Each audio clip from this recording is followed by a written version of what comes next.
Hey there, Heather Boyd Wire here, and welcome to my new series on how to make Zodiac rings. So if you're not already subscribed to my channel, be sure to subscribe for lots more DIY wire art and jewelry making videos. So what you're going to need for this project is a ring cone, your jewelry pliers, and for this one I'm going to use 20 gauge a copper wire that I bought at Michael's, but you can use a slightly thicker gauge, 18 gauge, if your wire is kind of soft, you want it to be sturdy enough. So to do the Aquarius one, we're going to start it so at the beginning of the bottom wave, and then what you're going to do is just take your pliers, your small round pliers, and you want to make a bit of a wave like that. So we're just going to go up and down 3 times. So we're going to go like that. I'm just doing it by eye. Okay, so we're going to go up and down 3 times, and then this is going to be sticking out that way, and then we're going to take our ring form and you're going to put it around. Now this is important to get the right sort of size. So you're going to try it on to make sure it's the right size, and then what you want to do is start your little wave at exactly, above that one. So we're going to go ahead and bend it.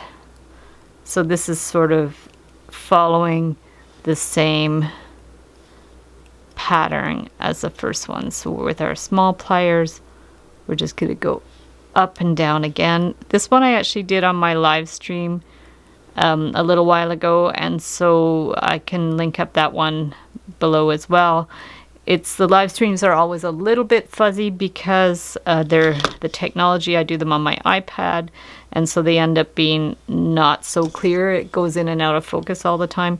So now we're going to just double check that that's in the right position and that they're one above the other like that, and then just continue your band around like that. And I guess if you wanted to, you could attach these ends at the back, but I think for this design it works better if you just find the center back, do a little loop, okay, do a little loop like that, and then on the bottom, same thing, find the center back and just do a little loop around here. It just gives it a nice finish, and it also gives it a little bit of give when you're putting it on. Maybe for this ring you'd want to use a thicker gauge wire because the 20 gauge is a little thin, so I would advise using, say, at least a 18, maybe a 16 gauge wire with that. It's really going to depend on the type of wire you're using and the thickness. Some gauges say they're one thing and they're really not quite what they say. So now we're going to put it back on the ring form, adjust it again so these are lined up. You might have to push it up the ring form a little bit, and there you have your Aquarius ring. And it doesn't look, it's hard to see from this angle, but when you see it on, it works. And then the back, it just finishes off like that. So thanks so much for watching the video. Give it a big thumbs up if you like it. Be sure to subscribe to my channel for lots more DIY wire art and jewelry making videos. Hit the notification bell to be notified when I go live and when I post new videos. And if you'd like to share photos of your wire art creations, be sure to join my Facebook group, the Wire Art and Jewelry Makers Club, where we share photos of our work and get inspired by members of the group.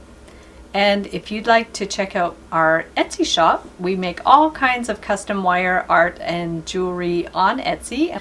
And also, if you'd like to learn more about wire art and jewelry making, I have an online course where I teach all kinds of cool techniques, including how to make your own templates, how to make flattened bookmarks, and how to make really cool spiral beads.